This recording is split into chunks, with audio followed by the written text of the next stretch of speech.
عليكم ورحمة الله وبركاته. ازيكم يا شباب؟ عاملين ايه؟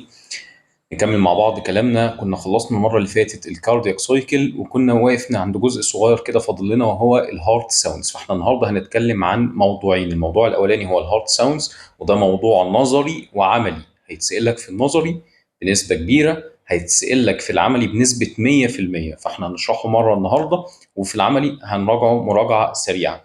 طيب الموضوع الثاني هو الهارت ريت، وده هيتشرح النهارده كاملا لانه اساسه نظري، وهيتعاد منه اجزاء تانية في الفاسكولار. فانا هاجي اقول لك في الفاسكولار ايه، انا قلت لك في الكارديو كذا، فعايزين نبقى مركزين في مواضيع النهارده، وان شاء الله هتلاقوها ابسط كتير من المحاضرات اللي فاتت. طيب خلينا نبدا بالموضوع الاولاني وهو الهارت ريت. لما نيجي نتكلم عن الهارت ريت في الاول كده، في حاجه اسمها بيست areas of auscultation. سؤال نظري وعملي، وعملي مهم جدا. طيب ايه كلمه بيست ارياز اوف سكالتيشن؟ احنا اتفقنا المره اللي فاتت ان اللي هيعمل لي الاصوات بتاعه القلب هو انك تحط السماعه على قلب العيان، فهتسمع صوتين. الصوتين كانوا بسبب الفالفز، اللي هو الفيرست والسكند هارت ساوند، بسبب الفالفز وهي بتقفل.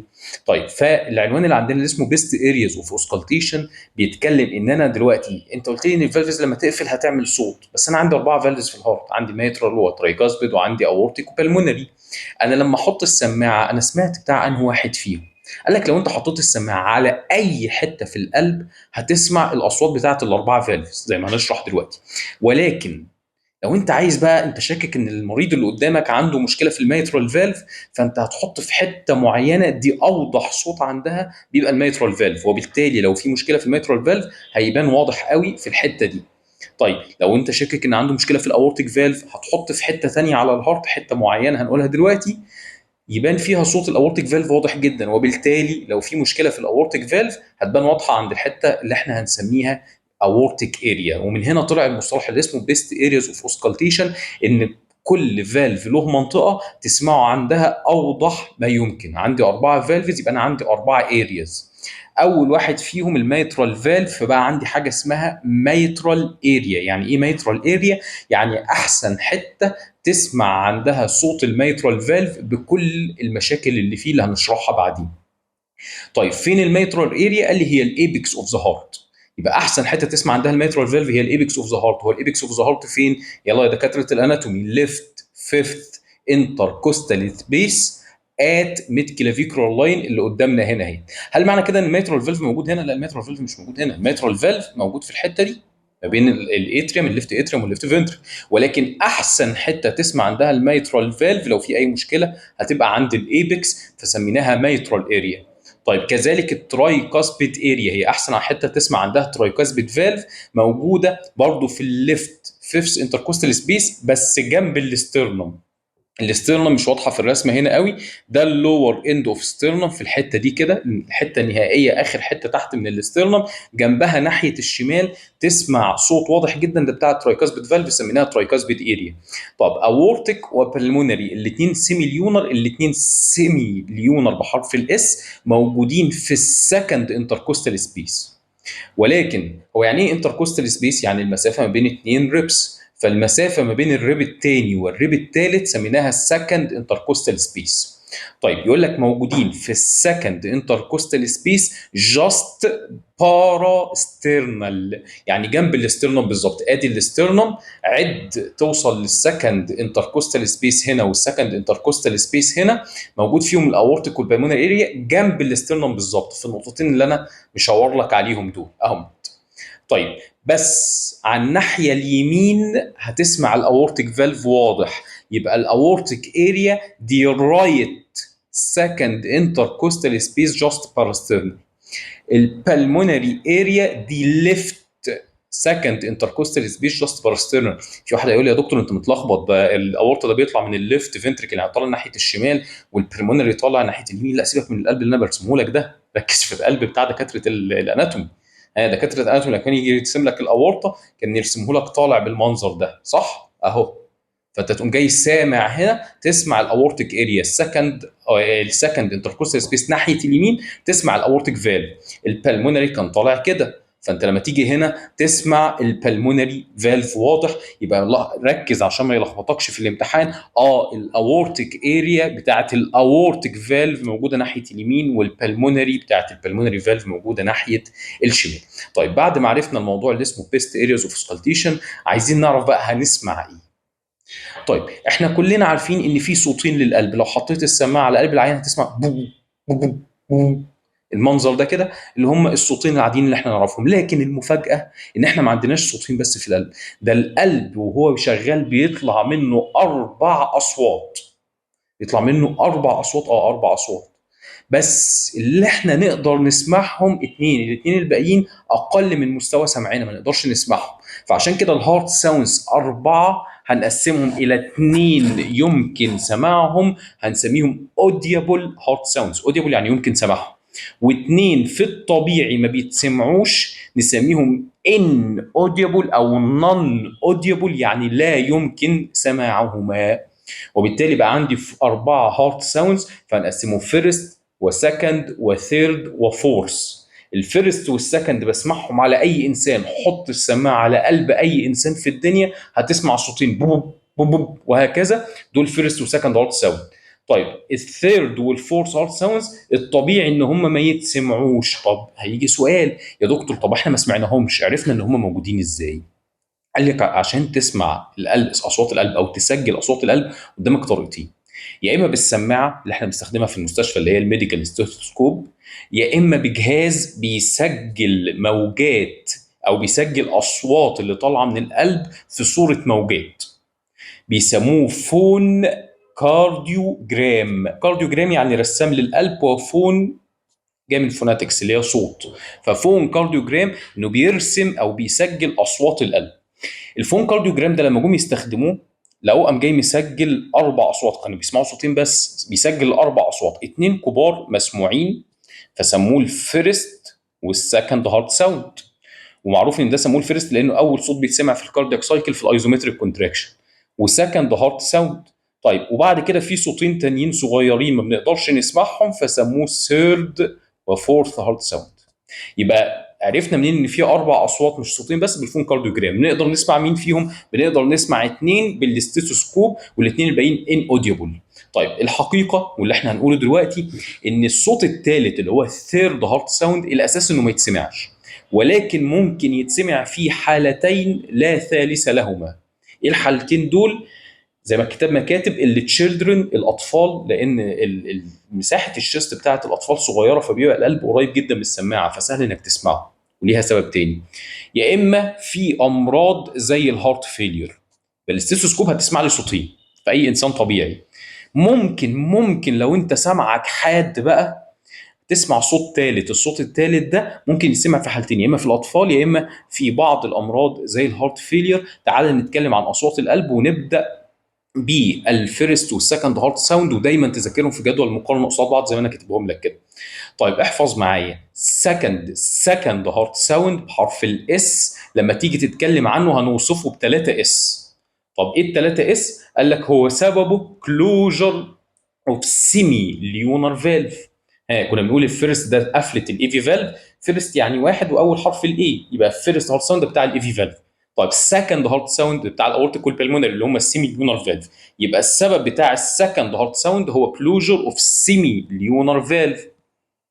طيب اسمعه فين يا دكتور؟ يبقى الاس الثانيه تسمعه في السكند انتركوستال سبيس باراسترنال، مش السيميليونر فالف دول اللي هم الاورتيك والبلمونري. والاورتيك كان موجود على الرايت سكند انتركوستال سبيس، والبلمونري على الليفت سكند انتركوستال سبيس، يبقى تسمعه في السكند انتركوستال سبيس باراسترنال. على اليمين هتسمع الاورطه واضح قوي، على الشمال هتسمع البلمونري فالف واضح قوي.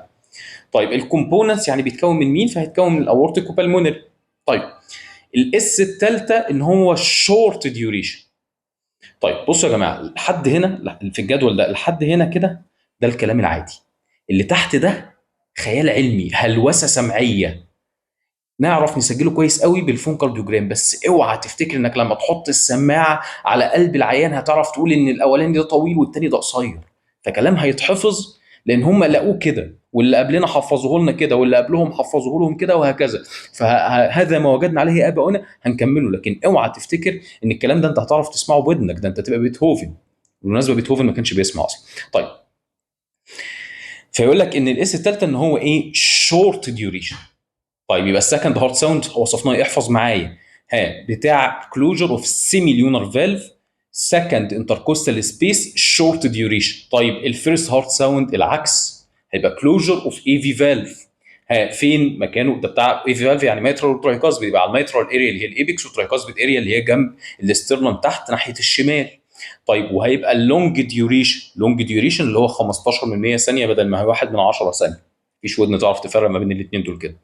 طيب ايه ده؟ وصفنا الفيرست هارت ساوند بحرف ال ان هو اللونج ديوريشن، حط لي تحتها 3 ال. يبقى احنا حطينا في الاول 3 اس، هنحط هنا 3 ال. طيب مين ال 3 ال؟ يقول لك الفريكونسي يعني لو بيتشد. بيبقى لو بيتشد يعني يقول، يعني ايه لو بيتشد؟ يعني تردده قليل. يعني ايه يا دكتور تردده قليل؟ صوت الرجاله التخين ده تردد قليل، صوت الستات الرفيع ده تردد عالي. انا اسف على اللي انا عملته ده. طيب يبقى الصوت اللو بيتشد يعني تردده قليل اللي هو تخين شويه. لو امبليتيود يعني ارتفاعه قليل شويه، يعني ارتفاع، في فرق ما بين تردد الصوت وارتفاعه. ارتفاع الصوت هنا صوتي عالي او صوتي واطي، انما تردده صوتي ناعم او صوتي خشن. تمام، يبقى ده اللو امبليتيود، يبقى دي ال الثانيه. طيب وهيرد از لب. ايه قصه لب دي يا دكتور؟ يعني احنا مش ناقصين بقى. والله في واحد ربنا يسامحه حط السماعه على قلب العيان، اللي احنا كلنا بنسمعها بوب بوب بوب بوب بوب، وساعات في ناس بتسمعها خبطتين ورا بعض كده وخلاص، وفي ناس تانية ما تسمعهاش خالص. قال لك لا، ده انا اذني موسيقيه، ده انا سامعها لب ضب لب ضب لب ضب لب ضب لب لب لب، وهكذا. فقال لك اذا الفيرست هارت ساوند هيرد از لب. طيب السكند هارت ساوند از هيرد از ضب لب ضب لب ضب لب ضب، وهكذا. هلوسه سمعيه. طيب يبقى احنا قلنا هنا ال اللي هي لونج ديوريشن، حطينا تحتها 3 ال، لو بيتشد، لو امبليتيود، وهيرد از لب. يبقى السكند العكس، هيبقى هاي بيتشد يعني ناعم، هاي امبليتيود يعني عالي، وهيرد از ضب. طيب هو الفيرست هارت ساوند ده بيتسمع فين؟ ده بسبب الكلوجر اوف الاي في فالف، اللي هو بيحصل في الايزومتريك كونتراكشن. يحصل في الايزومتريك كونتراكشن يعني بيحصل في وقت السيستول. يبقى اذا الفيرست هارت ساوند ده از سيستوليك ميرمر.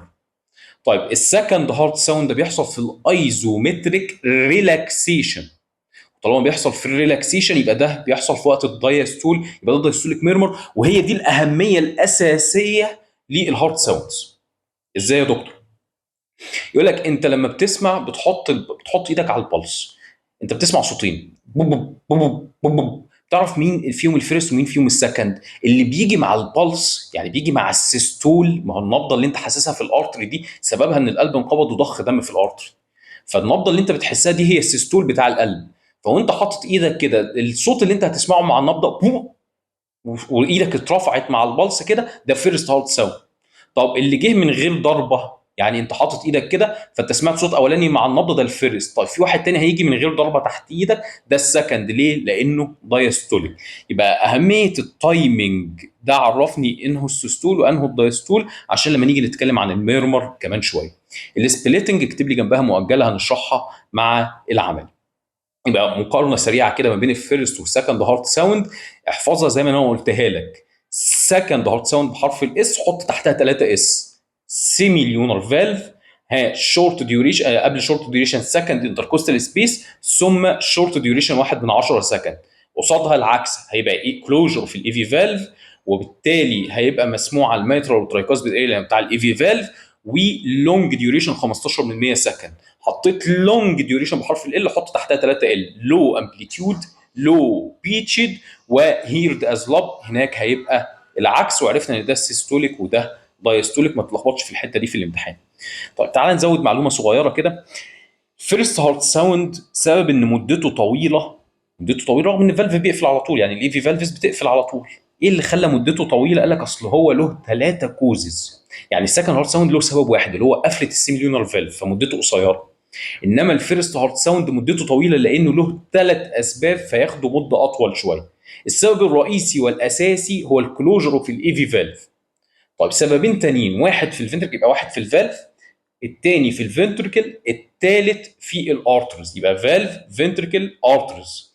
الفالف ان الايفي فالفز قفلت. الفنتركل يقول لك ان ده بيحصل في وقت السيستول، فبيحصل في وقت السيستول فايبريشن يعني تذبذب، فايبريشن اوف الكوردا تنديني اند فنتريكولار وول في وقت السيستول، فيزود الفيرست هارت ساوند شويه. طيب في الارترز ده في وقت السيستول برضه، يقول لك في وقت السيستول القلب بيضخ دم جوه الارترز، فالارترز بتوسع جامد زي ما شرحنا في المرحله اللي فاتت في الكاردياك سايكل. فنتيجه الاتساع المفاجئ اللي حصل في الارترز ده هيحصل فايبريشن جواها برضه في الدم اللي جواها، يبقى فايبريشن اوف بلاد ان اورتا اند بالمونري ارتري. يبقى 3 اسباب للفيرست هارت ساوند اتسالت في العمل اللي قبل كده: كلوجر في الايفي فالف، فايبريشن اوف كوردا تندين اند فنتريكولار وول، وفايبريشن اوف بلاد ان اورتا اند بالمونري ارتري.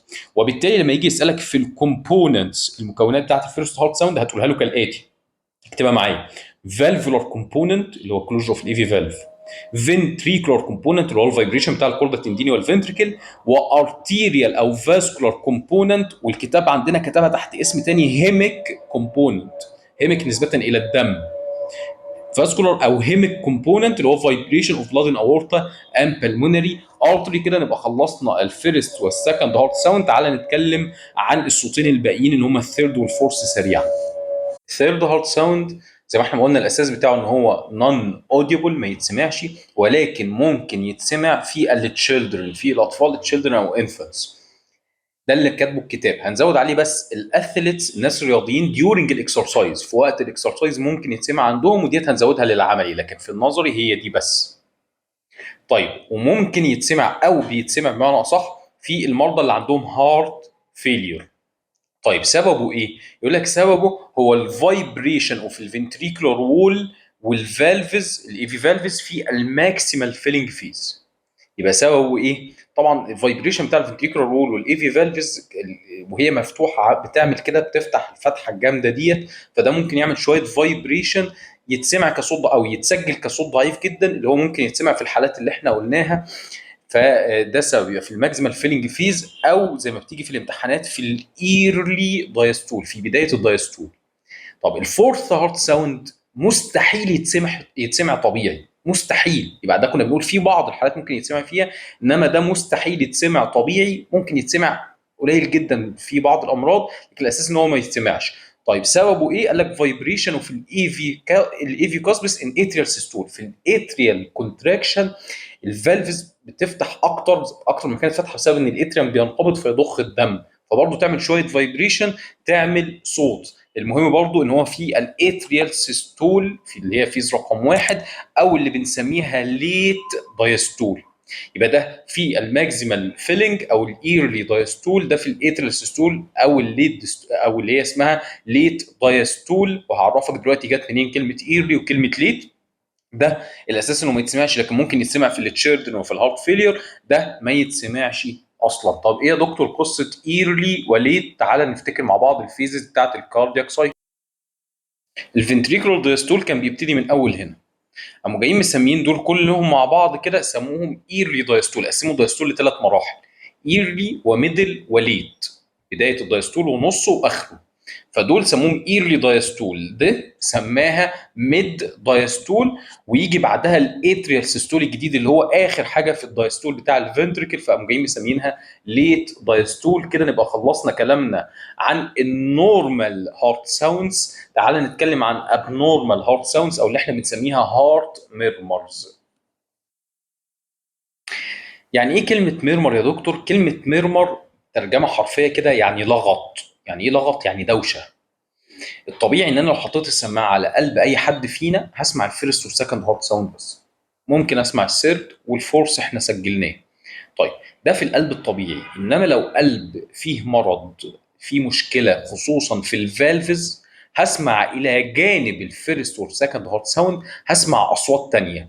اي صوت نسمعه غير الاصوات اللي احنا قلناها هنسميه ميرمرز. يبقى ايه كلمه ميرمر؟ يقول لك هي abnormal noise heard over the heart، بتتسمع على القلب due to turbulent blood flow. ايه قصه turbulent blood flow؟ نشرحها بالتفصيل في الفاسكولار. بص معايا على الرسمه دي. ده الرسمه الطبيعيه. الطبيعي ان بيبقى الدم ماشي جوه الاوعيه الدمويه في طبقات، او جوه القلب كمان في طبقات موازيه لبعضها. واللامينار بلاد فلو ملوش صوت، يعني انت لما تشوف ناس ماشيين بانتظام كده مش هتسمع لهم دوشه، مش هتسمع لهم صوت، فده بيسموه لامينار بلاد فلو.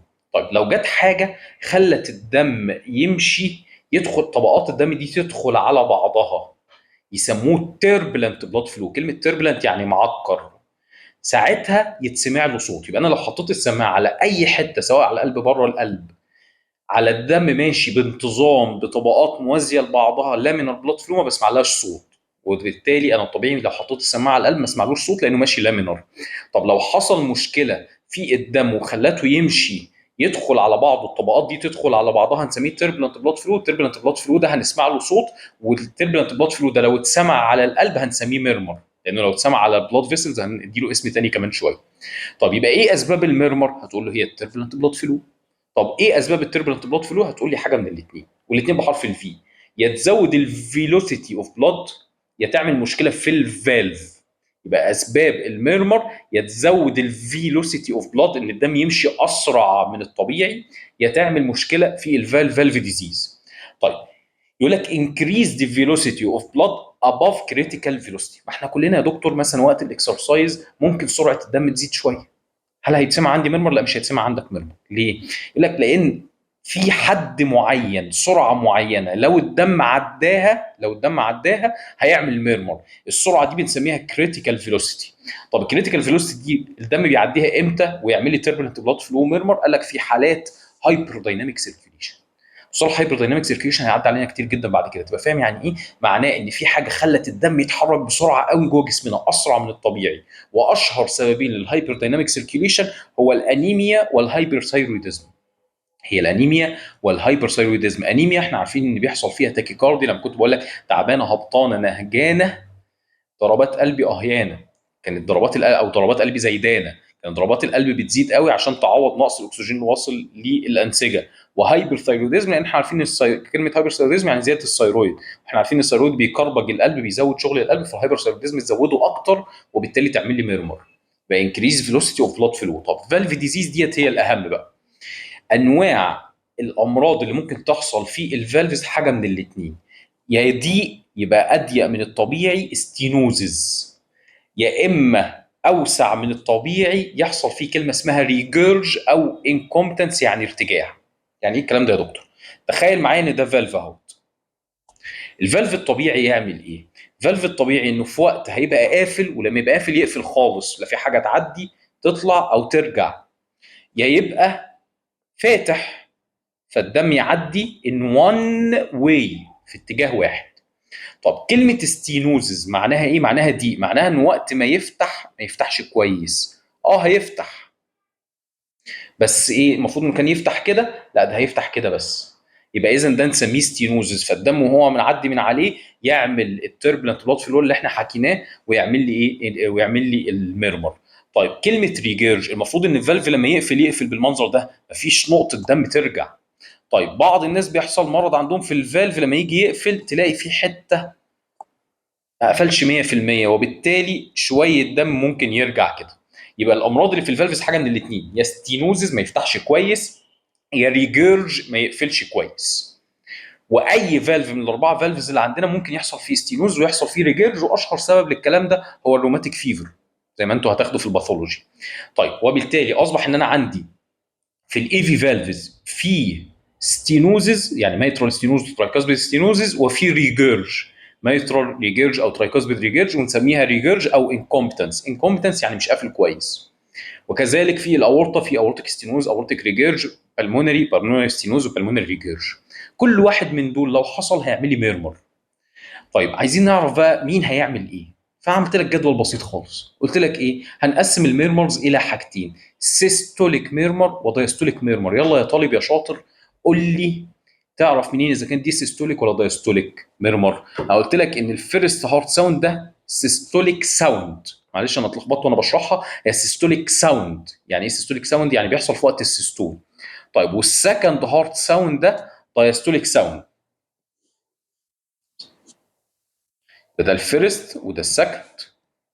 هتخلص الكاردياك سايكل هنبتدي سايكل جديده، ادي الفيرست وادي السكند، ادي الفيرست وادي السكند. فلو يبقى اذا ما بين الفيرست والسكند دول ده مرحله السيستول، السكند بتحصل في ايزومتريك ريلاكسيشن، فكل ده من السكند للفيرست اللي بعدها دي مرحله الدايستول. يبقى هنا سيستوليك، هنا دايستوليك، هنا سيستوليك، هنا دايستوليك، وهكذا.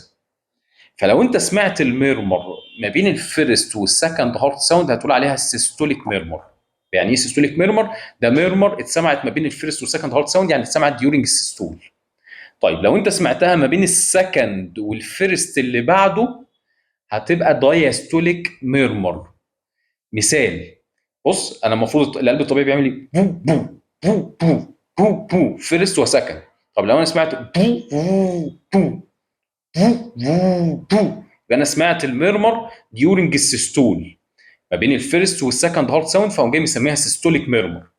طيب الدايستوليك ميرمر يقول لك انا بقى المفروض بسمع كده بو بو بو بو بس فيرست وسكند. طب لو انا سمعت بو بو بو بو بو بو بو يبقى انا سمعتها بعد السكند هارت ساوند، يعني ما بين السكند والفيرست اللي بعده، يبقى انا سمعتها ديورنج الدايستول فيسموها الدايستوليك ميرمر.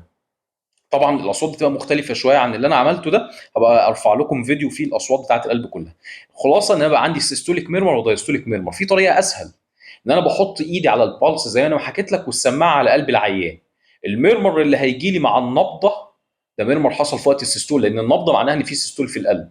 يبقى الميرمر اللي هيجي لي مع النبضه معناه ان في سيستول، يبقى سيستوليك ميرمر. طب الميرمر اللي هتجي لي بعد النبضه يبقى اسمها الدايستوليك ميرمر. معنى ان انا لو حصل كده حصل بلس ومرمر معاها يبقى ديت سيستوليك ميرمر. طب لو حصل كده البلس خلص وبعدين حصل يبقى دي دايستوليك ميرمر.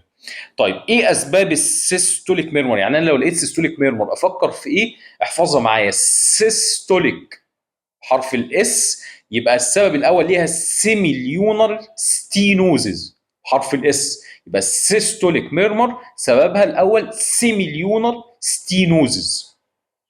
طيب ويبقى سببها الثاني اي في ريجيرج. ما هو يعني الموضوع له شرح طويل بس مش ما يخصنيش دلوقتي. فانت ببساطه كده انا السيميليونر والاي في فالفز الاثنين ممكن يعملوا لي سيستوليك ميرمر. السيميليونر ستينوزز عمل لي ميرمر، يبقى الاي في ريجيرج هيعمل لي سيستوليك ميرمر برضه، يبقى عكس بعض سيميليونر ستينوز او اتريو فنتريكولار ريجيرج. طب الدايستوليك ميرمر العكس، هنا هيبقى السيميليونر ريجيرج وهيبقى اي في ستينوز. يبقى انا حافظها كده. انا بامانه انا مش حافظها اصلا، انا من الرسمه بتخيلها في دماغي بعرف مين سيستوليك ومين دايستوليك. بس انت عشان اسهلها عليك وما اقعدش اضيع لك وقت في شرح احفظها كالاتي: سيستوليك ميرمر سببها سيميليونر ستينوزز يعني اورتيك او بالمونري ستينوزز، او اتروفنتريكولار ريجيرج يعني ميترو ريجيرج او ترايكاسبيد ريجيرج. دايستوليك ميرمر العكس، يبقى ايه؟ سيميليونر ريجيرج اللي هو اورتيك ريجيرج او بالمونري ريجيرج، واي في ستينوز ميترو ستينوز او ترايكاسبيد ستينوزز. طيب الاسئله الباقيه ديت للعملي لانها مش مكتوبه في كتاب النظري اصلا وهي معلومات زياده كده. طيب ايه الاسئله ديت؟ يقول لك احنا سمعنا عن الميرمر، طب تسمع عن حاجه اسمها بروي؟ اسمها بروي مش برويت. ايه بروي ديت؟ الميرمر اللي احنا سمعناها على القلب، لو انا حطيت السماعه على اي بلاد فيسل في جسمي ارتري او فين وسمعت عنده ميرمر مش هسميها ميرمر، هسميها بروي. احنا قلنا الميرمر سببها تيربلنت بلاد فلو في الهارت. طيب لو انت في تيربلنت بلاد فلو في ارتري او في فين او في بلاد فيسل عموما هنسميها بيروي، هي نفس الصوت ميرمر، لكن مكان سمعته في مكان مختلف فسميناها بروي. يبقى بروي دي بتتسمع اوفر بلاد فيسلز. اشهر اسبابها حاجه اسمها ارتيريو فينوس فيستولا. كوزز اوف بروي اشهر سبب ارتيريو فينوس فيستولا. ايه الارتيريو فينوس فيستولا ديت؟ ادي ارتري وادي فين الاثنين جنب بعض في الجسم، الطبيعي ان هم مستقلين بذاتهم. يعني ايه؟ يعني ما فيش اتصال ما بينهم، ممكن يكونوا جنب بعض لكن مش فاتحين على بعض، فالدم ماشي في الارتري مستقل بذاته عن الدم اللي ماشي في الفينز. طب لو حصل لاي سبب من الاسباب فتحه اتفتحت ما بين الاثنين فالدم بدا يتنقل من واحد للتاني، ده هيعمل ميرمر. الطبيعي لو ما فيش الفتحه ديت الدم ماشي في الارتري لوحده ماشي في الفين لوحده لامينر ما لهمش صوت.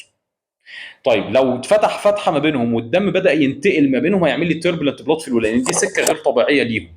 هيعمل لي تيربلنت بلاد فلو وهيعمل لي صوت، بس الصوت ده هنسميه بروي مش ميرمر. السبب الثاني حاجه اسمها بيتنت داكتس ارتريوزز، بي دي اي، اعتقد سمعتوا عنها في الامبريولوجي وفي الباثولوجي يعني، فاعرفها بس كده، بيتنت داكتس ارتريوزز. الحاجه الثالثه رينال ارتري ستينوزز، ستينوز يعني ضيق في الرينال ارتري اللي بيغذي الكليه. اي ستينوز في اي ارتري ممكن يعمل لي بروي، بس اشهر حاجه هي الرينال ارتري ستينوزز.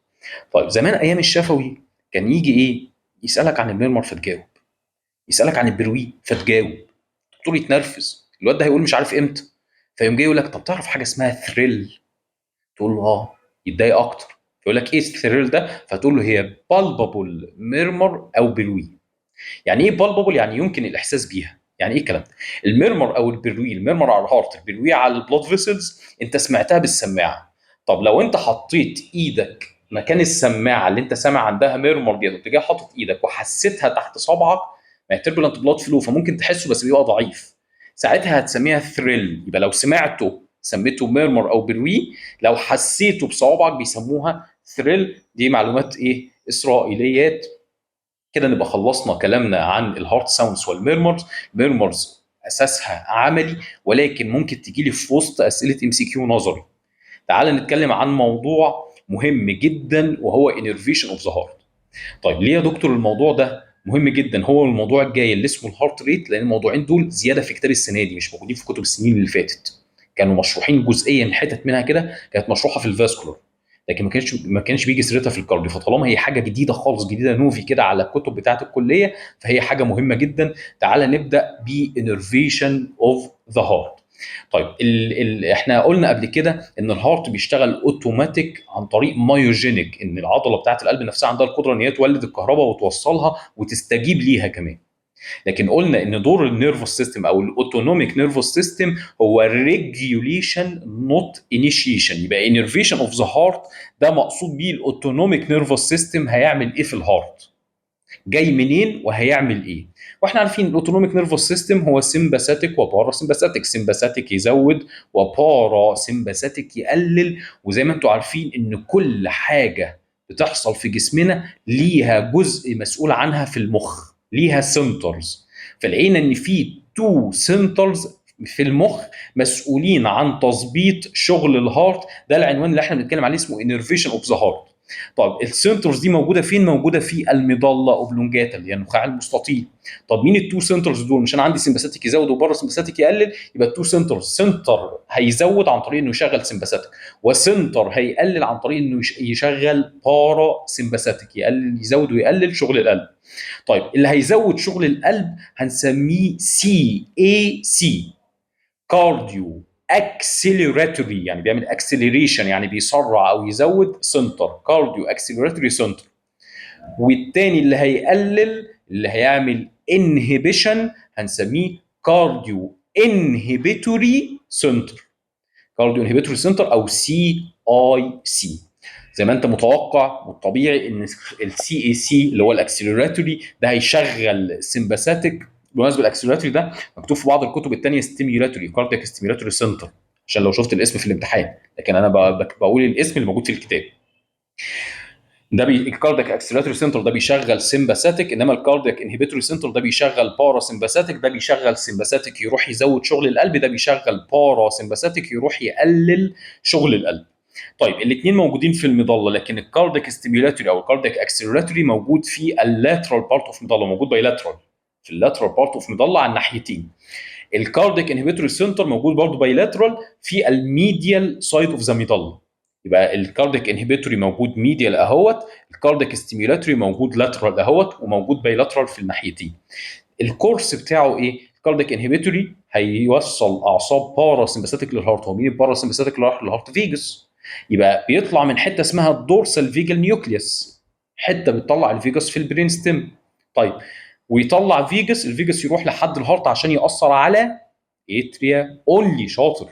انما الكاردياك اكسلراتوري سنتر ده هيطلع اعصاب سمباثيك، هتنزل من المظله في السباينال كورد، وبعد كده تطلع سمباثيك فايبرز من السباينال كورد تروح عشان تزود شغل القلب. طب الفانكشنز ده هيزود وده هيقلل. طيب اللي هيزود ايه؟ هيزود الاربعه بروبرتيز، هيشغل سمباثيك، يزود ريزمست يعني يزود هارت ريت، يزود اكسايتابيليتي، كوندكتيفيتي، ويزود كونتراكتيليتي. وانا قلت لك قبل كده كلمه يزود كوندكتيفيتي ممكن ابدلها لك في الامتحان انه يقلل الاي في نودال ديلي، ما هو اللي هيقلل اللي هيسرع هيقلل الديلي.